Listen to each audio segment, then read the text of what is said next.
to your area of specialization, whether it's naturopathy, health and wellness, legalese affairs, human rights, artisans, craftsmanship, construction, agriculture, architecture, whatever it is, astronomy, whatever it is, it's important for us to study and to know more specifically in a first-hand form to be able to speak about certain things. So I encourage persons, I've said it, you can go to AAPRP-intl.org.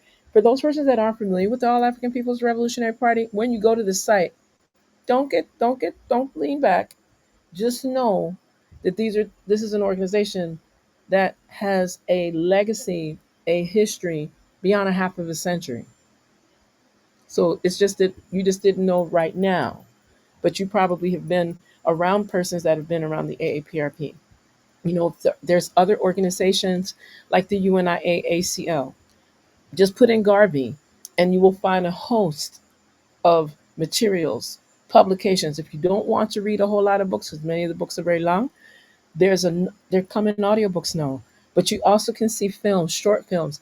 There's a really lovely short film on just getting a thread of who the Honorable Marcus Messiah Garvey is. It's a piece that is referred, and it's actually done by a brother who currently resides in, well, before I say that, I know him to have a studio and his affairs in California and the West Coast. And Brother Shaka Satori has really honed in on providing a 7-minute video that provides a scope of that history that again is tied to African liberation around the life and contributions of the Honorable Marcus Messiah Garvey. And I encourage persons, the whirlwind, just Google. These are things that you can find. And I usually I put a whole lot of these things inside of our space. If you're interested, send an email to Ast Speaks, ASTSPEAKS. Again, AST as in tomorrow, speaks, SPEAKS, at gmail.com, right? If you lose your way and you're listening inside of YouTube, then place your requests inside of the chat. If you're inside of the Facebook space or another space, put your request in the chat and the information will be made available to you in less than 48 hours. And I say 48 hours because we have another graduation tomorrow. And then we have weekends and we're preparing for the 100th anniversary of the birth of the Honorable Malcolm X. So all those people that thought they remembered May 19th,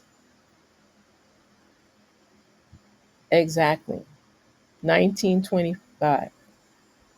And there are a whole activities are being organized around the globe.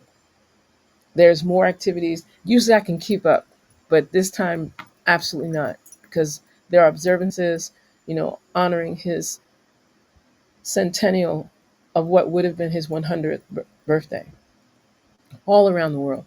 And I think it's important to know and learn as much as we can because, again, his birthday is literally what, 6 days before African Liberation Day. So it's all connected. It's all connected. And there are a number of things that happen on May 19th. And there's a number of persons that we need to acknowledge and observe as well. That list is long. If you're interested in knowing more about that, feel free, as I said, speaks at gmail.com or in any of our platforms that are here, because this is why we offer this kind of information on Oz Speaks broadcast here within our crew, because it's really important for persons to know how we navigate through these spaces of freedom, these decolonization, reparatory justice, reparations, restitution. There's a lot of different R words, but more specifically, how do we uplift ourselves and remain uplifted? How do we reclaim our sovereignty even in the midst of chaos? This is not the first time that people of African ancestry have endured challenges.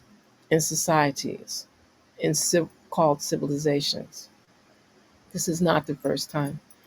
And prayerfully, we always like to say this will never, people like say never again. Notice people aren't saying that right now. That's not the main thrust.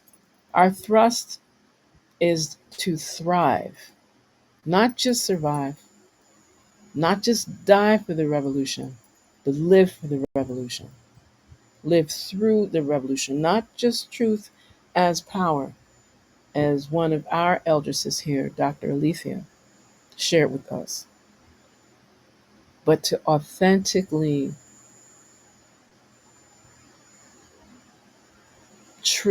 acknowledge truth,